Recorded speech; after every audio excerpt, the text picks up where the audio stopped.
Bill stared at his reflection in the mirror with a deep sigh. At 30, he found himself alone again on Christmas Eve. Not just alone, but in women's clothing. He wore basic cotton underwear, the kind his mother might have worn, tan tights that looked out of place on his unshaven legs, and a bra with empty cups. At 5 feet 10 inches and 290 pounds, with a soft chest and a distinctly masculine frame, he felt disconnected from the image in the mirror. The sundress he wore, simple, orange, and peach, had been bought online, a quick purchase from Sears.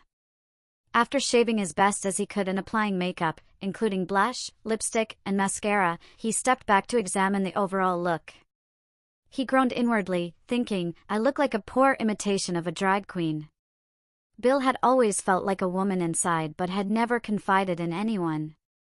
Instead, he'd built walls around himself, acting out in frustration and bitterness, avoiding any outward expressions of femininity.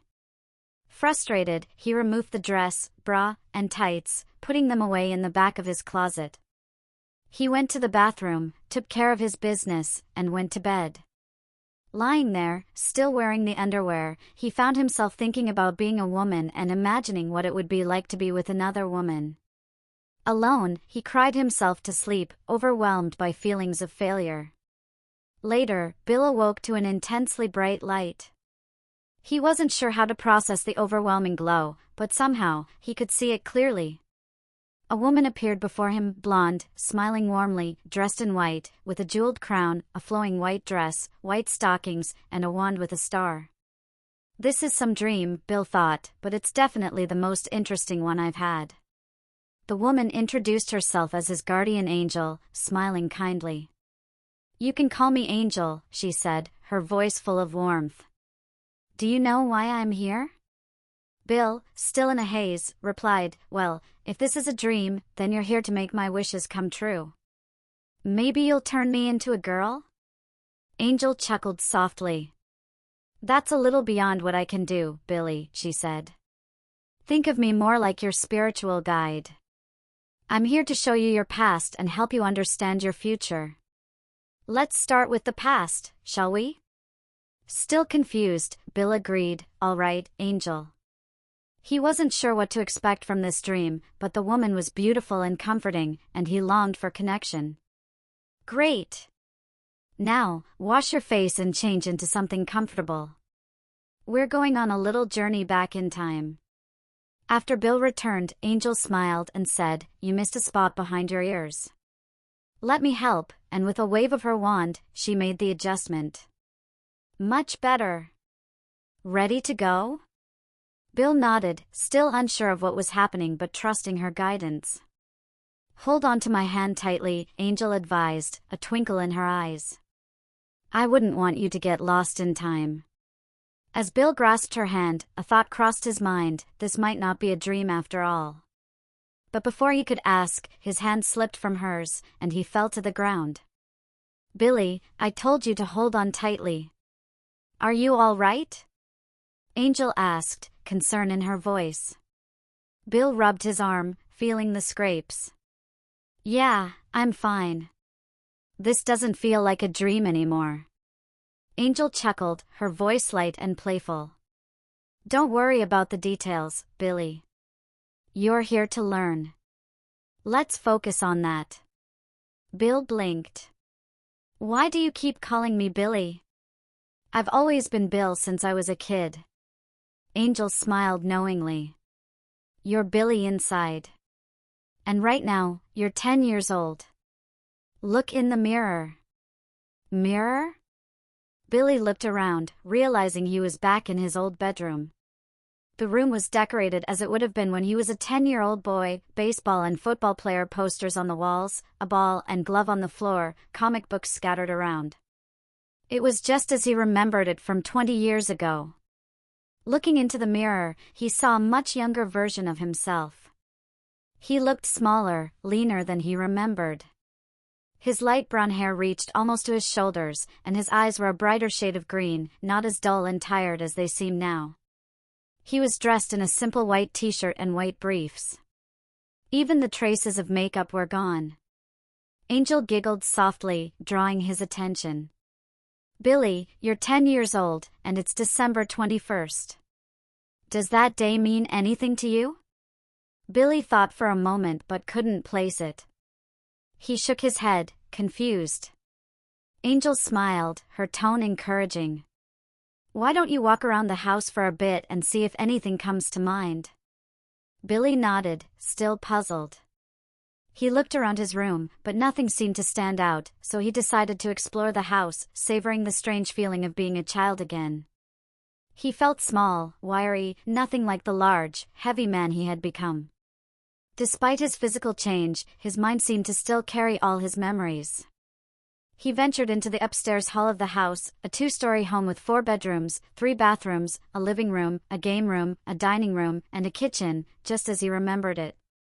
But the situation left him bewildered. Here he was, 30 years old, someone who had always felt isolated and disconnected, suddenly 20 years younger and in the same house where he had grown up. His parents had passed away in a car accident when he was 25, and his sister had moved far away to Portland. Bill had stayed in the house, holding on to the past. A sudden realization made Billy excited. If he was 10, then his parents were still alive, and his sister was here, too. Even though his sister was 14 months older, they had once looked almost like twins. Billy had always admired and envied her, especially her femininity. At this age, she had just started developing, and Billy realized that this must be the first time he had ever tried on her clothes. Angel, who had been quietly observing him, smiled knowingly. What Billy didn't know was that she could read his thoughts and guide him on his journey. Just as Billy turned to ask her something, she spoke first. "It's all right, Billy. No one will be home for a while, so you can do whatever you like." She giggled again. Billy's first thought was to sneak into his sister's room, to look at her clothes and training bras, just like he had when he was 10. Back then, dressing in her clothes had felt so freeing, but as he grew older, his body didn't fit into them anymore. He longed to be a girl, to embrace his true self, but he pushed that urge aside. Instead, he decided to go downstairs and look at the Christmas tree and presents. In the game room, where the family had always set up the tree, everything was just as he remembered.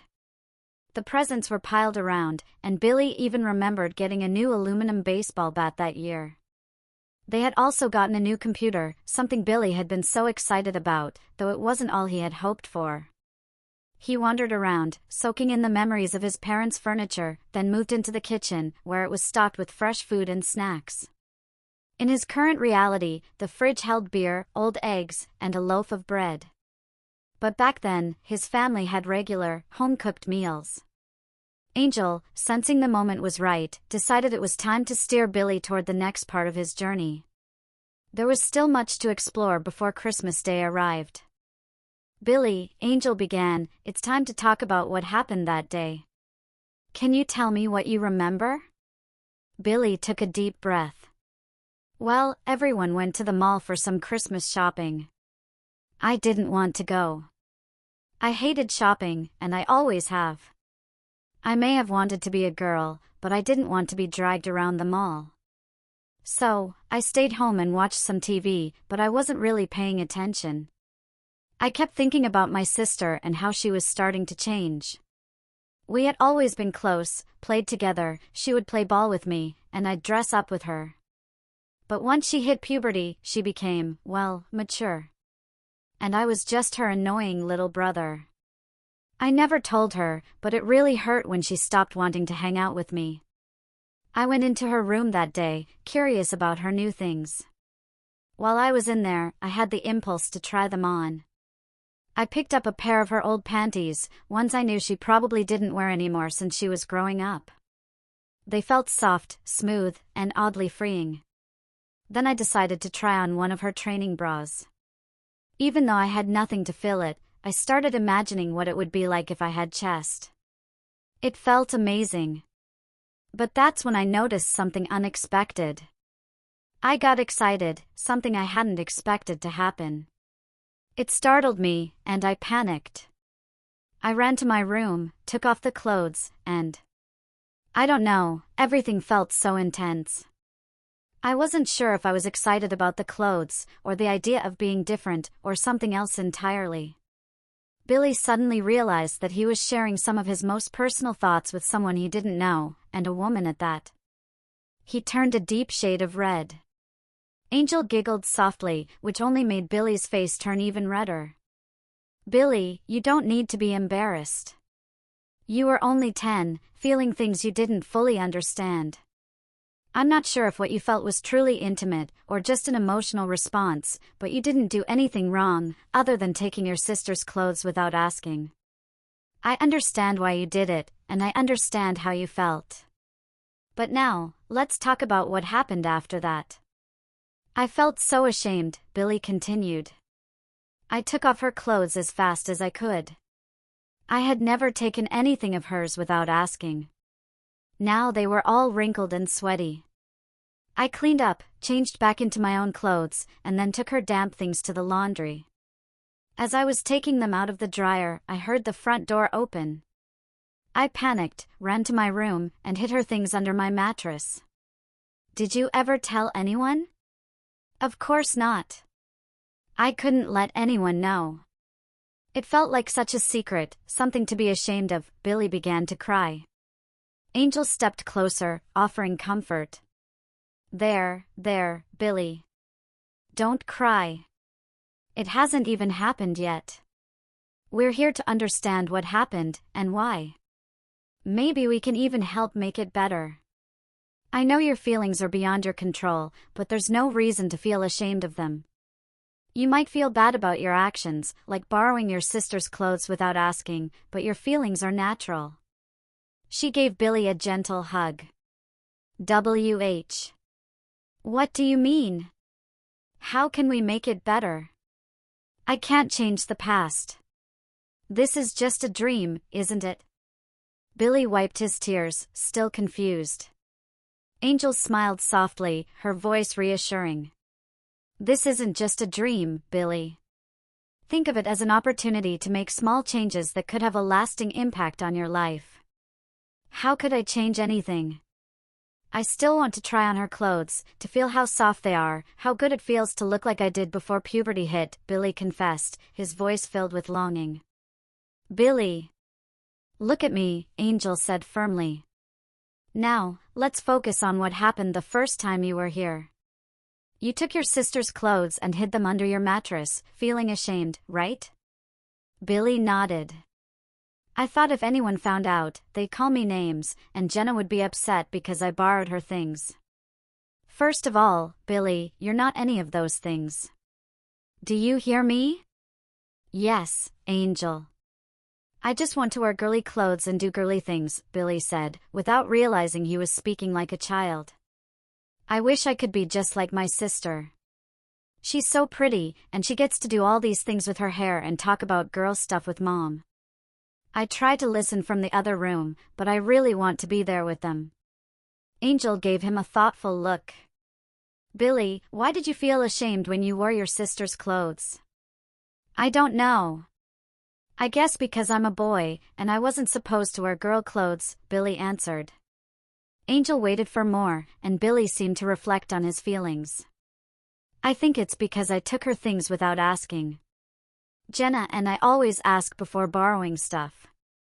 I guess I felt ashamed because I wanted to be a girl, and I didn't think it was right to feel that way. Angel smiled warmly at him. Billy, have you ever thought about talking to your family about this? Do you trust your sister, your mom, or your dad? I think you might trust Jenna the most. Instead of sneaking around and feeling bad about it, why not talk to her? But she'll think I'm strange, and she might tell everyone about me. Billy's eyes filled with tears again. Angel sighed, then smiled softly. Billy, has she ever intentionally hurt you? Even when she calls you her silly little brother, has she ever tried to hurt you? Do you want to repeat your actions from before, living with shame, or do you want to take a chance and see what happens? And for the record, a sissy is someone who enjoys being more feminine, but it doesn't mean you're weak or less than. What do you feel like? I feel like a girl. I want to be a girl. And now that you've explained what a sissy really means, I don't feel as ashamed anymore. I still don't want to be humiliated, but maybe Jenna will listen and understand. Are you sure this is the right thing, Angel? Angel nodded. Well, look at how things went the first time. Could it really be worse?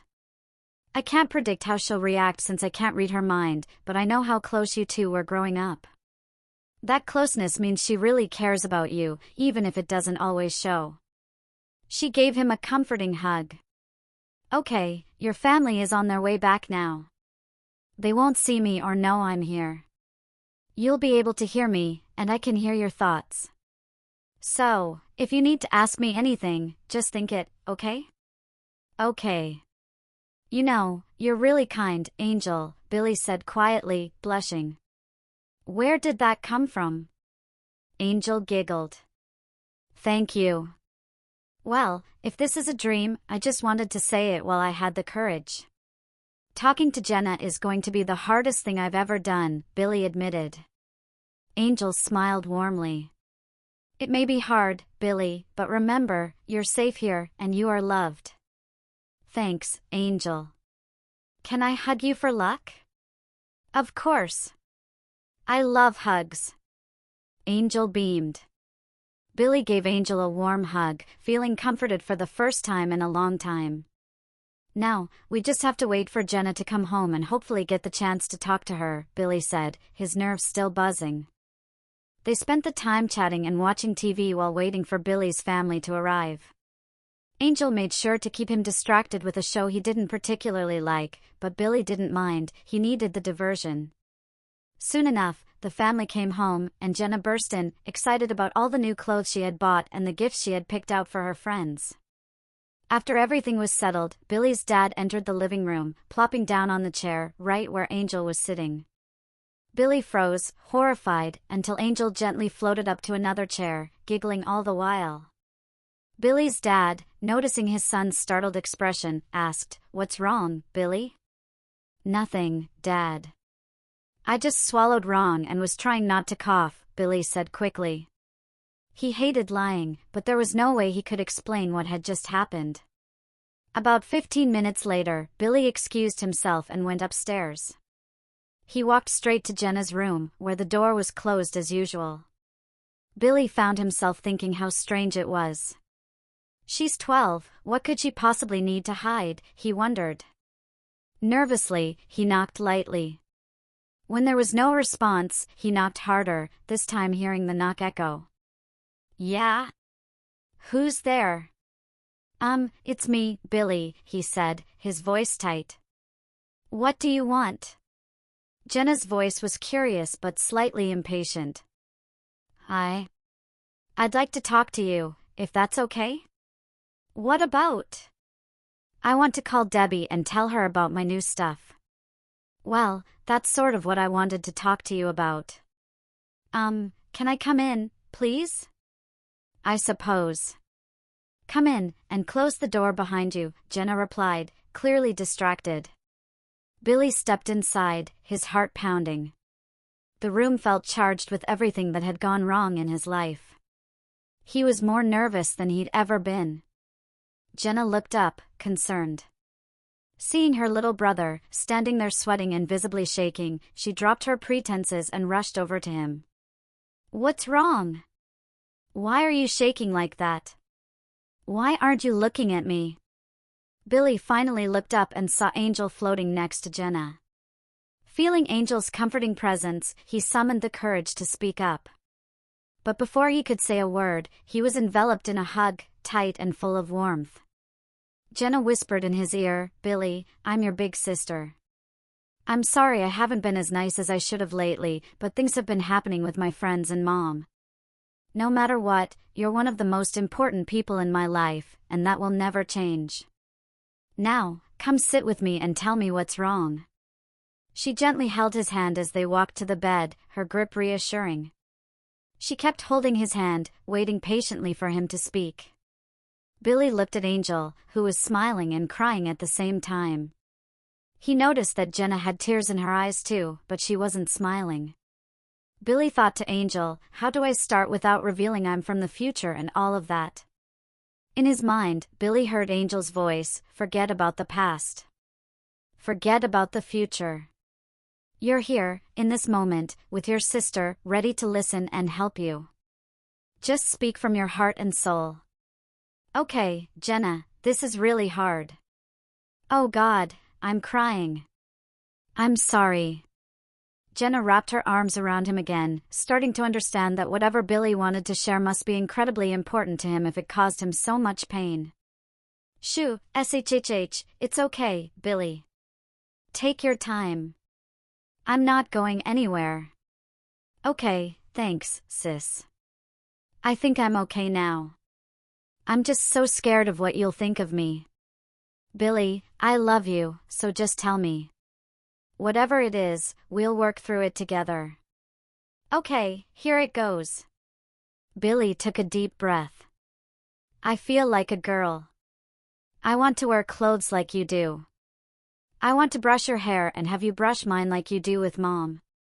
I want periods and babies someday. Since you've been getting all these nice clothes, all I've wanted to do is sneak in here and try them on, use makeup, and make myself look pretty like you. I wish someone could wave a wand and make me a real girl.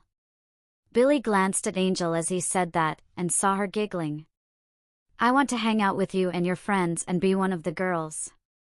I don't want to be your icky brother, I want to be your little sister, Billy. Jenna was stunned. Her 10-year-old brother had just told her he wanted to be her sister. This was overwhelming for a 12-year-old to process. When she didn't respond right away, Billy broke down again. I knew it. You hate me, Jenna. Everyone's going to hate me. Billy started crying once more. After a moment, Jenna hugged him again. Billy, I love you, no matter what. If you want to be feminine, then that's your choice, but you don't have to hide it from me. Billy interrupted her, shaking his head. I don't want to be a sissy. A sissy is. He looked at Angel, who reminded him, a sissy is someone who acts hyper-feminine, but I want to be a real girl, not just play the part. I never knew there was a difference. How do you know all this? Jenna asked, confused. A little, Birdie told me, Angel replied with a playful wink. I'm not sure I like that, but I do love you, Billy, and I want to help. Let me think about it for a while, and I'll get back to you, okay? Sure, I don't really have much control over the matter anyway, Billy said with a resigned sigh. He hugged his sister, understanding that she needed time. Thanks for listening. As Jenna hugged him back, she began thinking of Billy as her little sister without realizing it. After Jenna left the room, Angel spoke up. Okay, little one, time to move forward. Let's fast forward to when you're 14. Angel, what about Jenna? I have to see what she does now that everything's out in the open. I can't just leave. Actually, you can leave, Angel said with a smile. And we are leaving. Take my hand. Billy refused, putting his hands in his pockets. Angel sighed, grabbed his arm, and with a gentle pull, they both landed on the ground with a soft thud, as Angel floated down gracefully. Why can't I float down with you? Billy asked, a little frustrated.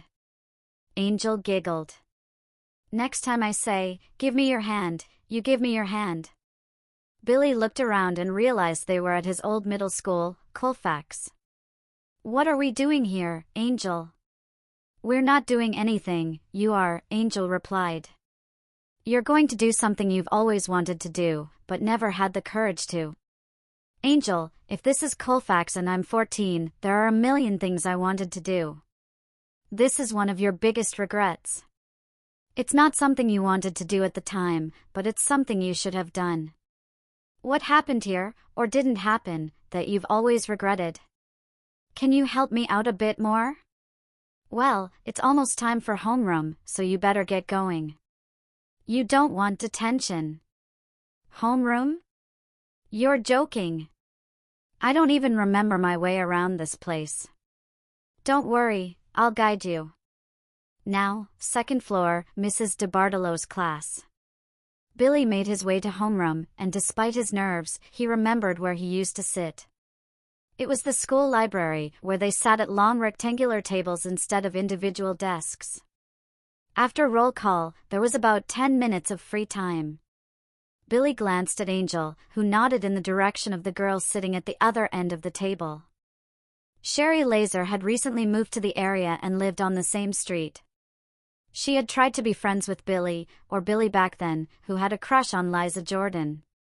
Liza was also in the class and, unlike Sherry, had a figure that everyone admired. Sherry, still flat-chested, hadn't caught Billy's attention, as he was more focused on Liza. Billy glanced at Angel, then shrugged, unsure of what to do. Angel's voice echoed in his mind. "Billy, you can think to me, and I can answer." "Okay, what exactly do you want me to do? What do you regret about Sherry, something you've carried with you all your life?" Suddenly, Billy understood. In the future, Sherry became an incredibly beautiful and popular girl, well-liked by everyone. He had never become friends with her because, when she first arrived at school, he had brushed her off when she needed friends. This also hadn't helped his relationship with Liza either. Billy turned to Sherry, his mind going blank. He thought to Angel, what do I say to her? How do I start? Angel replied, be yourself. Show interest in her. Ask if you can walk her home or do something after school. Let her know you want to be friends and really listen when she speaks. Billy looked at Sherry, feeling Angel's warmth, and asked, Sherry, are you doing anything after school today? Can I walk you home? He ignored the other kids at his table who laughed at him. Sherry looked at him and saw sincerity in his eyes. Sure, she said. Then she asked, would you like to sit with me and my friends at lunch? Billy accepted eagerly. When the bell rang and everyone stood up, Angel grabbed Billy by the shoulder. Come along, time to move on. We have one more stop before you go home. But Angel, I want to go to lunch and see what happens after school. Sorry, time's moving on, kiddo. Once again, Billy felt himself being swept through time. He braced himself for the usual thump of landing, but this time, he gently floated down with Angel. Thanks, Angel. That was much smoother. Where are we now? And when are we? We're back in your bedroom. It's November, the year before you graduate high school. After graduation, you went to college for a year, but it didn't go well. Do you know why? Basically, I didn't want to go to college. I wasn't ready.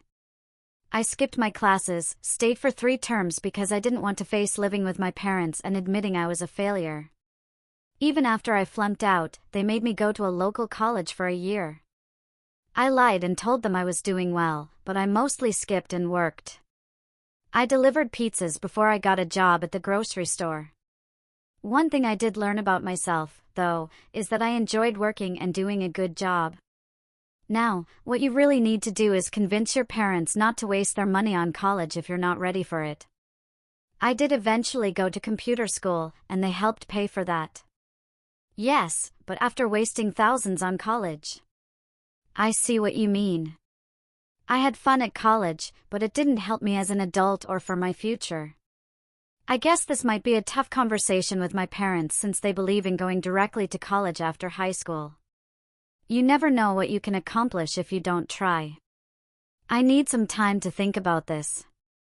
I really wish I had gone straight into computer tech from high school, but that's after everything else happened. But I could stop it now by talking to my parents. This is giving me a headache. Angel giggled. That's the fun of time travel, Billy. It can easily confuse you. So Angel, what day is it? What time? Where is everyone? It's the week before Thanksgiving, 5:37 p.m. Your mom is making dinner, and your dad isn't home from work yet. Why don't you talk to your mom while she's alone? I'd like some time to prepare what to say. This is going to be a tough conversation with them. Really think so? You've already had many hard conversations with them, you just don't know it yet. But since these haven't happened yet, you should take some time to think it through. I still believe you're better off starting with your mom. For what it's worth, Billy, you already know how things turn out, so you can use that to your advantage. Good luck! Sometimes there's no easy way to convince parents of anything. Angel gave Billy a hug and left him to think. For the first time, Billy looked around and saw the toys of his teenage years, his stereo, records, tapes, and CDs. He put on Pink Floyd's The Wall and slipped on the headphones. He always did his best thinking with loud music, and The Wall had layers of meaning that seemed to fit his current situation. Billy began to think about everything that had happened since meeting Angel. First, he had shared his deepest secret with his sister, and she seemed to accept him. Then, he had gone back to middle school, tried to make amends with Sherry, and approached her in a way he hadn't before. Suddenly, he realized he was thinking in terms of the first time around, as if he were accepting this dream as reality. "This has to be a dream," he exclaimed to no one in particular, alone in the bedroom. "I'm going to prove it, one way or another." Billy went to his desk, pulled out his compass from math class, and mused, "If I'm dreaming, I won't feel anything. But if this is real, maybe Angel has healing powers." Angel observed the scene unfolding below her and asked her superior for guidance. "Mother Erin, she's about to harm herself. Should I intervene, or let her make her own choices? My role is not to cause her pain. My dear child, it's her free will to choose as she pleases. Your job is simply to guide her. Unless she's about to endanger her life, you mustn't intervene. Huggles, little angel." "Huggles, Mother Erin."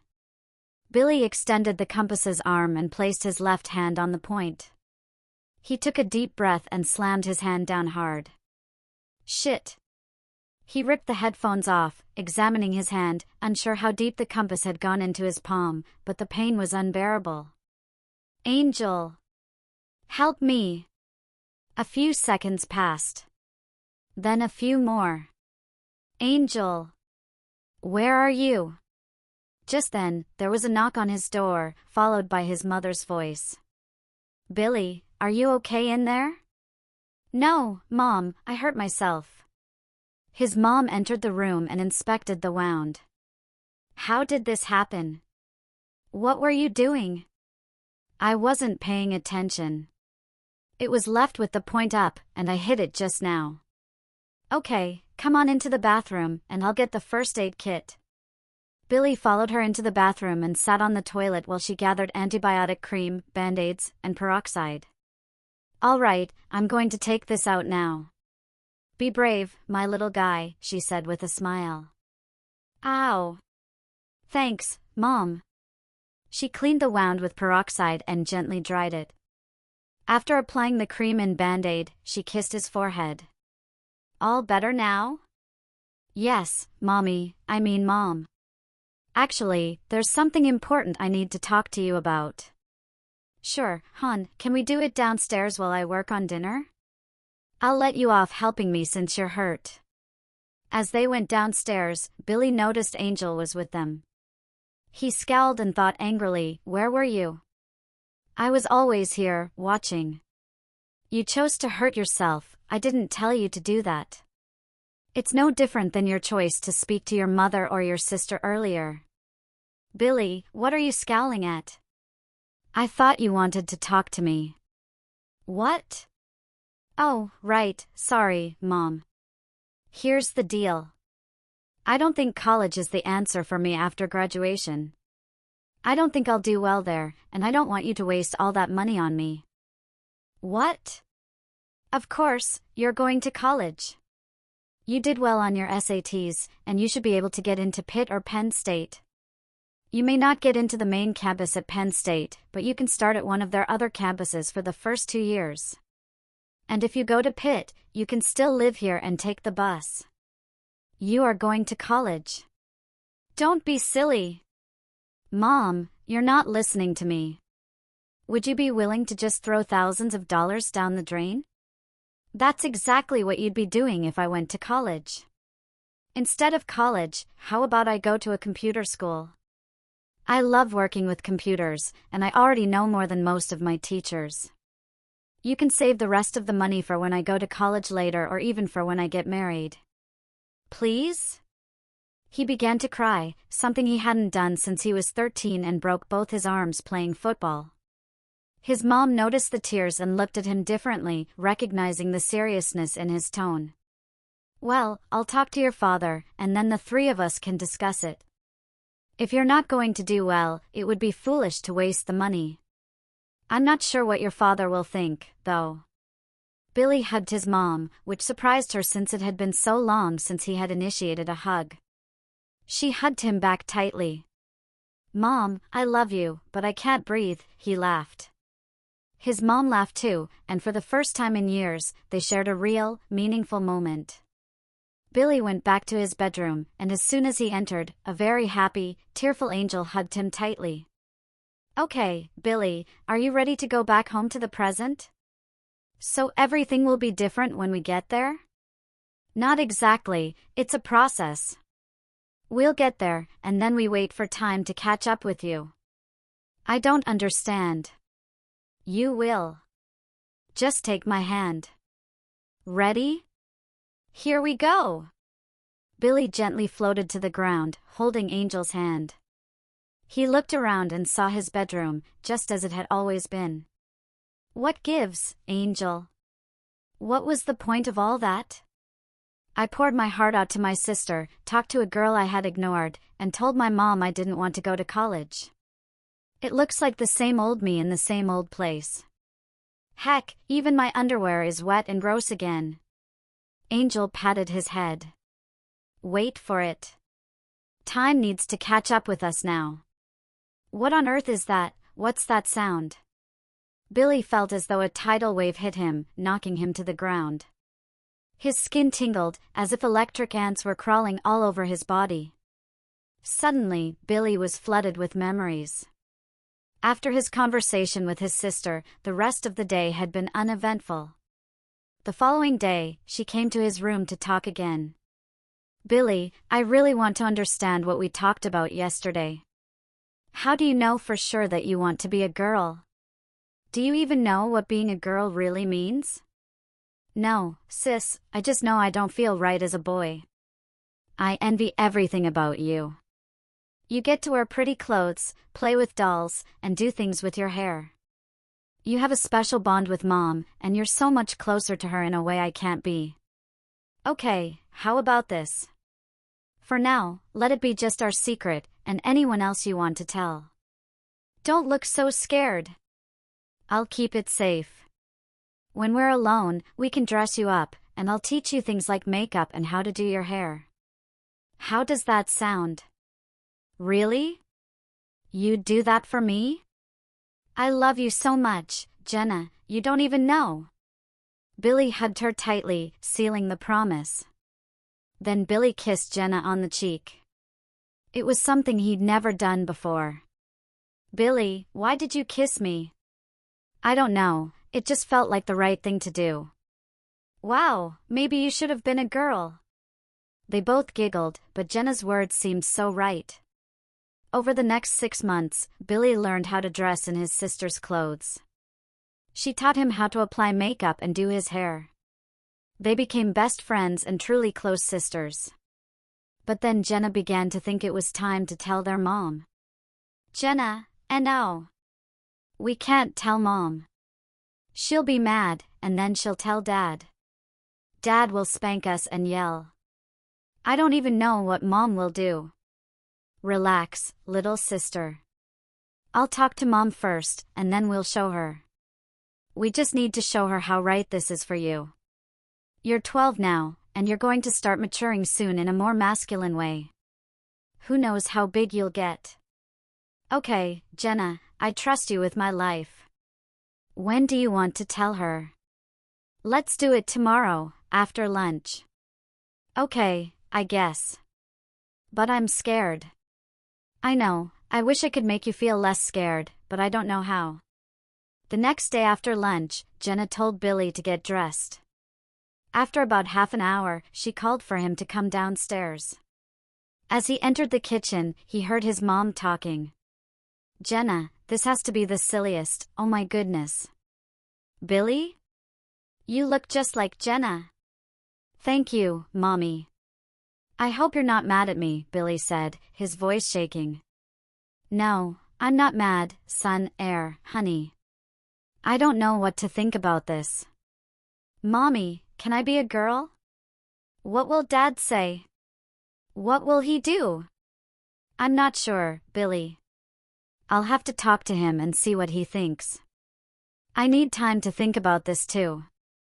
I can't believe how pretty you are. Oh, and look, you even blush like a girl." Billy felt like he was in heaven. Mom wasn't mad and seemed to like him as a girl. "Jenna, take your sister upstairs and get them looking like my son again, please." "But Mommy, I thought you liked how I look," Billy said, disappointed. "You look very pretty, dear, but you're still a boy, and you should look like one."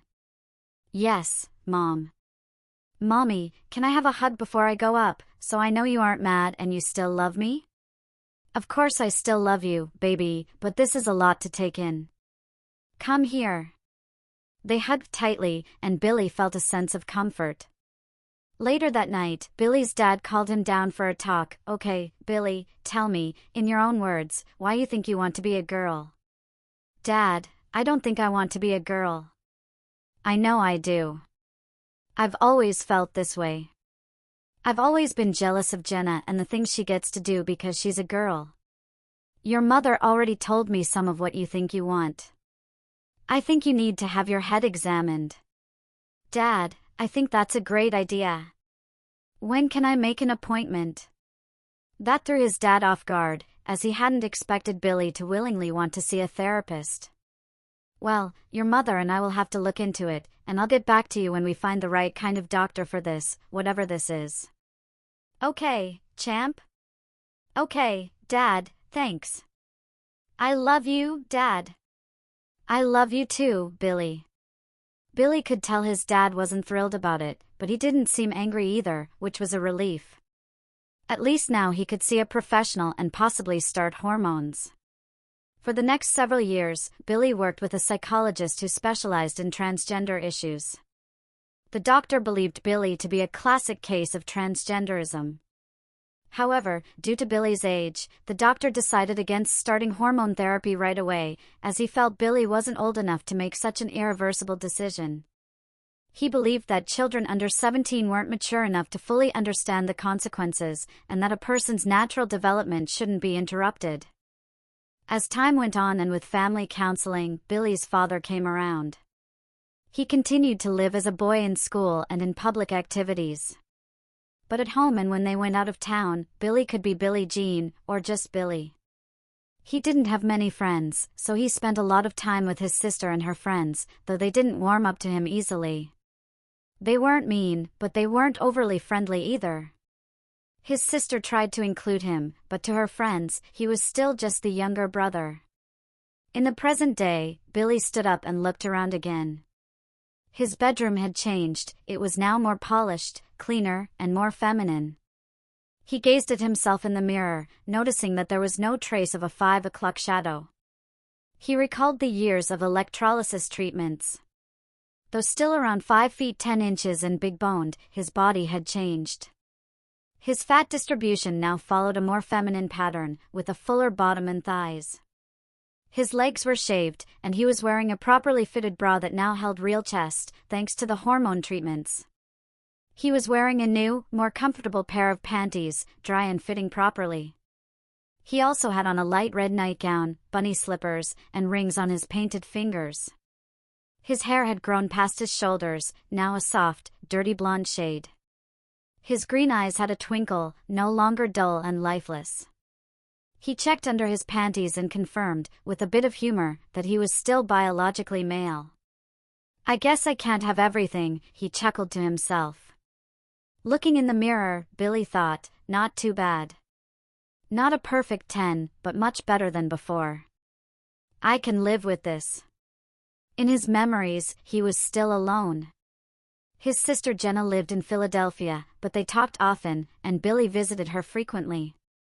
She and her family returned to Pittsburgh many times a year.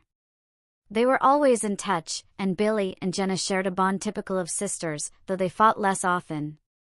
Turning to Angel, Billy said, "Not bad.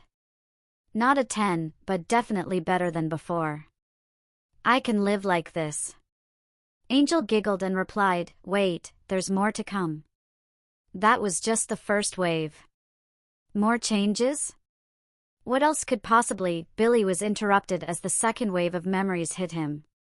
This time, he didn't feel any physical change, but the memories flooded in.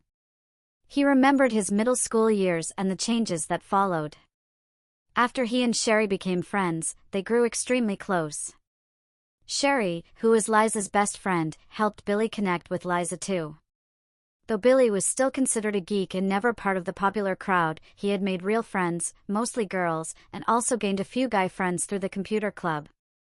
Eventually, Billy felt safe enough with the girls to share his secret. Sherry was incredibly accepting and became not just a friend, but one of Billy's biggest supporters. Liza, on the other hand, rejected him when she found out. While she was still nice to him as long as he kept it to himself, Billy was hurt, though he understood and respected her boundaries. Despite everything, he wanted to keep her in his life. After college, Sherry stayed in the city. Billy paused for a moment, turning around to see his king-size bed, with someone fast asleep under the covers.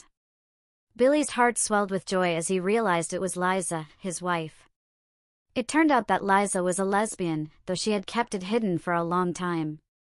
Her rejection of Billy initially had stemmed from transference, but she had come out to him in their senior year of college. As Billy continued his hormone therapy and was transitioning fully into a woman, they had become a perfect match. Looking around their home, Billy saw the improvements. The house now had nicer furniture, thanks to their combined incomes and Liza's excellent taste. Billy, still holding on to a bit of his Y chromosome, was more than happy to let Liza decorate the house. The standard of living had greatly improved, and there was even food in the kitchen. Billy turned to Angel and said, "I'm not alone anymore. Angel, aside from the final step of surgery, I don't think I could be any happier. I still remember how lonely I used to feel, but those memories seem to be fading now. They're fading because they no longer matter. Brace yourself, the next wave is coming." Billy once again felt the flood of memories rush over her, accompanied by the sensation of electric ants crawling across her body. After high school, Billy started living her truth and fully embraced the woman inside her. After many intense discussions with her parents, Billy enrolled in computer tech, a trade school, to learn programming. Instead of sending her to college, her parents placed the money they had set aside into a special account. If she succeeded in her studies and landed a good job, the money would be hers. There was more than enough to cover the cost of laser hair removal and reassignment surgery. Billy graduated at the top of her class, driven by her passion for computers and the incentive to do well. She landed a job at a local company that specialized in building rolling mills for the steel industry. She developed a mill simulation program that earned her a substantial bonus and raise. Within 3 years, she became head programmer, and the company sponsored her classes toward a computer science degree. Billy's parents retired early and moved to Florida, feeling they had done their part in raising their children and deserved to enjoy their lives. On the day of the accident, they were enjoying a day on the beach, debating whether to visit the nearby nude beach. They were alive and well today. Back in the present, Billy checked under her panties. Sure enough, he was gone. She was a woman inside and out. With the success she had achieved and the college fund from her parents, she had undergone the surgeries to become a woman. She'd even had feminizing facial surgery and some liposuction. However, the battle against her larger frame's craving for food was ongoing. Crying tears of joy, Billy looked at Angel and said, "I can't believe how happy I am. You've truly been a gift from heaven. I have a wonderful family, friends, and a career. Just yesterday, I was nothing, and now I have everything. Thank you, Angel. Thank you for everything." Angel, also in tears, embraced the happy girl. The hug felt a little awkward due to Billy's large frame, but Angel recognized that Billy's happiness was the most important thing. She had transformed into a kind person, unlike the unhappy, surly person she had once been, isolated by inner turmoil. There was still one more thing Angel could do for Billy. After saying her goodbyes, Angel told Billy, "In a few minutes, you'll forget any of this ever happened." Merry Christmas, Billy. Merry Christmas, Angel. Thank you. You're welcome. Now go snuggle with your wife. Angel disappeared, and Billy did just that. She snuggled with her wife. They never divorced after Billy's surgery, and they lived happily as a married couple. Meanwhile, Angel felt there was one last thing to do. She traveled 30 years back in time to when Billy had just been born.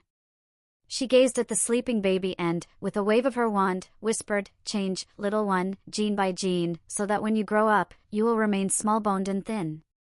You will grow to be 5 feet 4 inches tall, always within 10 pounds of your ideal weight.